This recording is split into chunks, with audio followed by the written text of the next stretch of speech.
নির্বাচন তো এখন সব থেকে বেশি আমাদের সামনে চোখের সামনে আসছে। রাজনৈতিক দলগুলো নির্বাচনের কথা বলছে, কেউ বলছেন যে খুব দ্রুত নির্বাচন দেওয়া উচিত, কেননা নির্বাচন দিতে যদি দেরি হয়ে যায় তাহলে অনেক কিছুই আসলে পরিবর্তন হয়ে যাবে। বিশেষ করে আমরা যে গণতন্ত্রের কথা বলি, প্রকৃত গণতন্ত্রের কথা বলি, সেটি অনেকটা পিছিয়ে যাবে। সেই যে দ্রুত কেউ দিতে বলছে, কেউ বলছে যে না, সব সংস্কার হয়ে তারপরে হোক।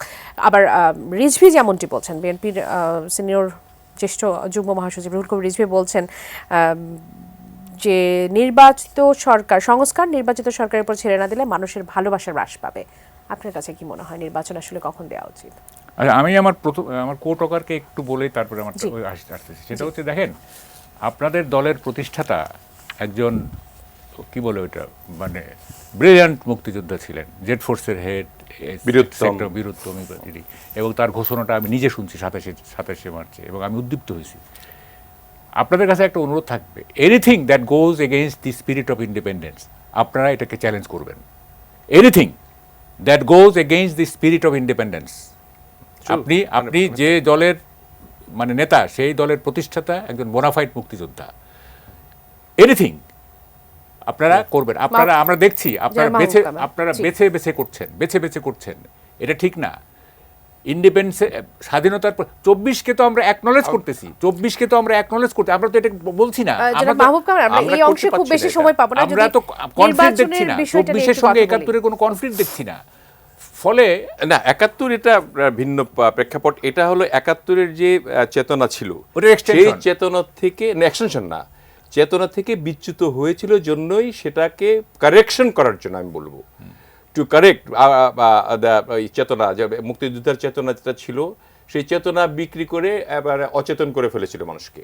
সেই চেতনাকে যে সত্যিকার অর্থে যাতে আমাদের যে চেতনাটা ছিল, সেই চেতনাতে থাকে, যাতে সবার মৌলিক অধিকার, এটার কারণেই তো এটা, হ্যাঁ ওইটা তো আছেই। কিন্তু আমাদের যে মানে জন্মলগ্ন যেটা, সেইটাকে তো আমাকে ওন করতে হবে প্রথমে। ওন না করলে তুমি বাংলাদেশি পাবেন না। দেখেন, এই গভর্নমেন্টকে দিয়ে যে এটা যে নন পলিটিক্যাল গভর্নমেন্ট, এবং এইখানে মোস্ট অফ দি অ্যাডভাইজার জাতি সম্পর্কে, দেশের মানুষের সম্পর্কে তাদের কোনো ধারণা, মানুষের কোনো পালস তারা বোঝেন না। মোস্ট অফ দি, আমি সবাইকে বলবো না, সবাইকে, এখানে ওয়াহিদুদ্দিন মাহমুদ আছেন, এখানে আপনার কি সালেউদ্দিন মাহমুদের আমাদের মতো লোক আছেন, কিন্তু মোস্ট অফ দি বলতেছি। এবং এক একটা উপদেষ্টা ওভারবার্ডেন, একাধিক মন্ত্রণালয় দেওয়া আছে, তারা কোনটা করবেন, সেক্রেটারি গিয়ে কোন রুমে আগে ঢুকবেন, তার তো মন্ত্রণালয় 4-5টা। তো এগুলি দেখতে হবে না। এই advisory council is totally incapable to run the country, আমি বলবো। আই রিপিট, নির্বাচনে তাহলে কি সিদ্ধান্ত আসা উচিত? তাইলে পলিটিক্যাল লোক ছাড়া, পলিটিক্যাল গভর্নমেন্ট ছাড়া বাংলাদেশের প্রবলেম বোঝা খুব কঠিন। যাদের লং ক্যারিয়ার আছে, যাদের মানুষকে ডিল করার অভিজ্ঞতা আছে, এরা সব এনজিও করতেন, তারা মানুষের পালস কিভাবে বুঝবেন? মানুষের পালস বলে উনি তার এলাকায় যাবেন, উনি মানুষ কি বলতেছে উনি বুঝবেন। কিন্তু তারা তো আসলে সংস্কার করতে এসেছেন, যেটা মাহবুব কামাল, তারা তো বলছেন তারা সংস্কার করতে আসছেন। সংস্কার যদি না করে তাহলে আমাদের এত সংস্কারের তো দরকার নেই। আমাদের সংস্কার তো পলিটিক্যাল গভর্নমেন্ট করবে, এত সংস্কার দরকার নেই। আপনি শুধু নির্বাচনটা কিভাবে ভালোভাবে হবে, নির্বাচন কমিশনটা ঠিক করেন, নির্বাচন পদ্ধতিটা ঠিক করেন, যাতে ইলেকশনটা ফেয়ার হয় এবং একটা রিয়েলি রিপ্রেজেন্টেটিভ গভর্নমেন্ট আসে। সেটা আপনি করেন। আপনার কাছে একই বিষয় নিয়ে যদি আসি, আমি আগে ওনার সঙ্গে মানে একমত প্রকাশ করছি যে এটা 100% সত্য কথা বলেছেন তিনি, যে এইটা নির্বাচনটা খুব দ্রুত না দিলে এই সরকারের যে একটা উপদেষ্টার যে চাপ, যে একজনের 4টা-5টা মিনিস্ট্রি এবং অভিজ্ঞতা নেই রাজনৈতিক, তারা কিভাবে কোনটা ডিল করবে বুঝতে পারছে না। এটা কিন্তু সত্য কথা। মাঠের অলরাউন্ডার আমি, আর ঘরের allrounder Tylex toilet cleaner, clean মানেই টাইলক্স। কিন্তু তারপরেও আমরা সাপোর্ট করছি যে এত বড় একটা অভ্যুত্থান হলো, একটা স্টেবল হওয়ার জন্য একটা সময় দিয়েছি। এই সময় আমরা সবাই, বাংলাদেশের সবাই মিলে দিয়েছি, এবং সেই সময়টার মধ্যে যদি তারা না করতে পারেন, তাহলে ডেফিনেটলি আমরা তো বাংলাদেশের মানুষ সবসময়ই তো স্বাধীনচেতা, এবং তারা তাদের যখন কয়দিন আপনার সহ্য করবে, এই যে দ্রব্যমূল্যের দাম যে এত বেড়েছে, এটা যদি ঊর্ধ্বগতি বাড়তেই থাকে, এটার আপনার কোথায় যেয়ে শেষ হবে? সেই জন্য রোডম্যাপটা খুবই জরুরি, এবং আমাদের জাতীয় ঐক্যটাও জরুরি, এবং ঐক্যমতের ভিত্তিতে তাদের কাছে একটা এখন আমাদের একটা প্রশ্ন থাকা উচিত এইভাবে যে আপনারা কবে নাগাদ ইলেকশনটা করবেন, এবং সেই হিসাবে আমরা প্রস্তুতি গ্রহণ করব, জনগণও একটু সেই প্রশ্ন স্বস্তি পাবে। আপনারা করছেন, সেই প্রশ্ন আপনারা করছেন, তাদের কাছে কি পৌঁছাচ্ছে সেই প্রশ্নটা? হ্যাঁ, নিশ্চয়ই বা তারা কি পৌঁছাচ্ছে, রেসপন্স করছেন? নিশ্চয়ই আমাদের দলের থেকেও এই সরকারকে বলা হচ্ছে এবং সংলাপ হচ্ছে।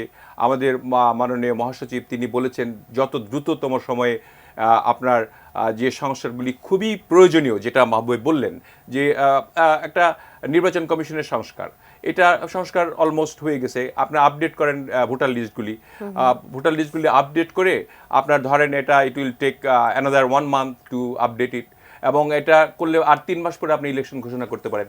আর যে সমস্ত সংস্কার আপনারা করতে চান সেই সংস্কারগুলি যে আমাদের সংবিধানে যে বিষয়গুলি যুক্ত করা হয়েছিল মানুষ বিরোধী, মানে জনসাধারণ বিরোধী, সেগুলি তো বাতিল করা হয়েছে। আরও কিছু কিছু সংস্কার করা দরকার, যে ইন ফিউচার যাতে এই ধরনের কোনো বৈরী ঘটনা না ঘটে, যে পার্লামেন্টে এসে 2/3 মেজরিটি নিল বা সবাই মিলে একটা করে আইন করে দিল, যে আইনটা সেই সরকারের পক্ষেই শুধু থাকবে, সেরকম যাতে না থাকে, সেটা কিন্তু আমরা চাই না।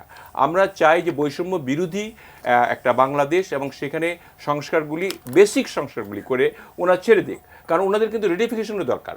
রেটিফাই যদি আমরা না করি, এখনকার যে সরকারটা রয়েছে এই সরকারটা কিন্তু ধরেন বৈধতা পাবে কখন? আপনার একটা নির্বাচিত সরকার যখন পার্লামেন্ট গঠন করবেন, এই পার্লামেন্টে কিন্তু তাদের এই পোস্ট ফ্যাক্টরি অ্যাপ্রুভালটা দিতে হবে, তাদেরকে রেটিফিকেশন দিতে হবে, তাহলেই তারা বৈধ হিসেবে গণ্য হবে, না হয়তো তাদের জন্য প্রবলেম। সো আমি মনে করি যে মাহবুব ভাই ঠিকই বলেছে যে আসলে ঠিকভাবে চলছে না। আমরা সাহায্য করছি, এখনো সাহায্য করতে চাই,